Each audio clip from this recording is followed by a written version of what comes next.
Aujourd'hui, on a de la grande visite chez Nature Chasse et Pêche. René Laberge est venu nous rendre visite. Salut René. Salut Pascal. Ça va bien? Oui, ça va très bien. Merci de me recevoir. Ça me fait plaisir, ça me fait plaisir. Toujours intéressant de se parler de pêche ensemble. Oh, et c'est pas choquant à parler de pêche. Non.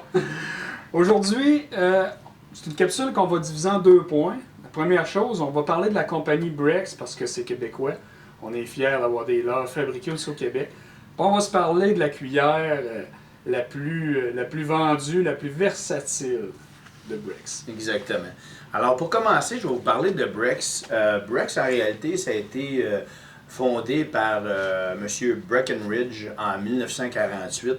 Quand il a commencé la compagnie avec 2 cuillères, une qui existe encore aujourd'hui, la Williams Darty, et puis elle s'appelait seulement la Darty à ce moment-là, ainsi qu'une cuillère que probablement les plus expérimentés de pêcheurs ont déjà pêché avec, la Sparky.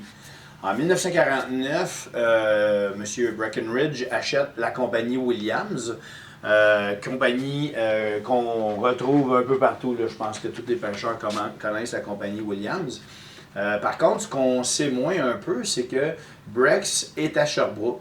M. Breckenridge était établi ici dans la région, dans l'Estrie, à Sherbrooke. Et puis, en faisant l'acquisition de Williams, la fabrication des cuillères Williams ainsi que les Darty et les Sparky était faite sur la rue Roy à Sherbrooke.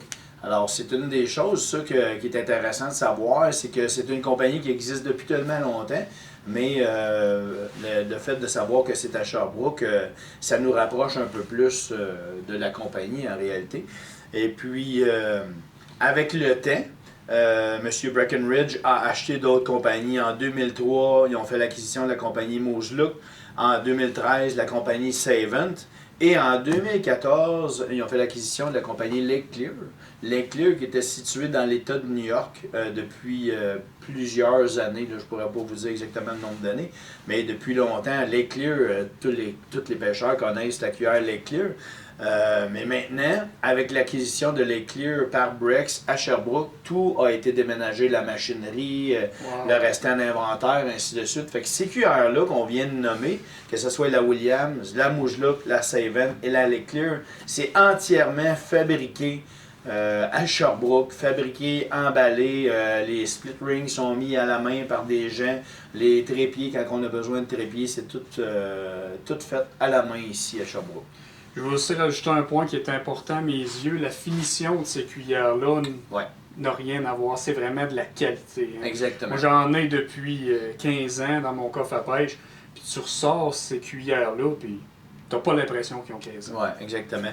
Parce que la compagnie Williams avait 2 divisions. Une division qui était des produits de pêche et également une division qui était une compagnie qui faisait des produits qu'on donne en cadeau dans des milestones importants, là, 10 ans de travail, 15 ans, 20 ans, 25 ans. Ils faisaient des stylos, des montres, des horloges, toutes sortes de produits. Puis cette compagnie-là était spécialisée dans faire des produits qualité bijoux.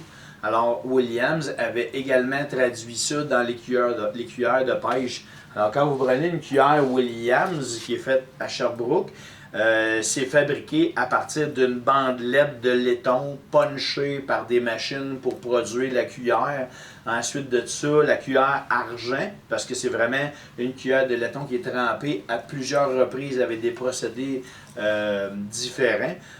C'est vraiment de la vraie argent. Donc, on est fiers de dire que les cuillères Williams, les Clear, sont faits qualité joaillerie. Ensuite de ça, ben, dans les cuillères Williams, évidemment, là, on pourrait en parler beaucoup, mais je pense que les gens sont déjà au courant. On a beaucoup de grandeurs. On a des grandeurs, la grandeur, ce qu'on appelle la grandeur 10, qui est une toute petite cuillère, à la grandeur 70, qui a 4 pouces de long. On a différentes couleurs, on a différents finis, comme les martelés. On a également là, les cuillères light. Fait qu'en réalité, la cuillère Williams Light, c'est tout simplement que c'est la même grosseur de cuillère, mais juste moins épaisse. Fait qu'en début de saison, quand on veut pêcher avec une Williams, qu'on veut pas aller trop profond, mais on aime l'action parce qu'elle fonctionne bien pour nous, mais la Williams Light fait très bien le travail. Après ça, on peut changer pour la Williams régulière avec le poids normal. Après ça, ben, pour aller dans nos profondeurs, on peut tout simplement agrandir notre cuillère, le format de la cuillère, pour aller chercher plus de pesanteur, donc plus de profondeur. Super René, donc merci beaucoup des explications, c'est apprécié, c'est le fun de savoir qu'on a des leurres qui sont fabriqués ici au Québec, puis c'est des leurres de qualité, donc c'est un petit peu notre vestige québécois que tu nous présentes aujourd'hui, puis si vous voulez vous procurer ces cuillères-là, passez dans tous nos magasins nature, chasse à pêche, que ce soit à Saint-Georges, Sainte-Marie, Lévis, Lac-Mégantic, Thetford Mines, Laurier Station ou encore Magog, c'est tout disponible dans nos magasins. Ouais. Merci René. Merci à toi.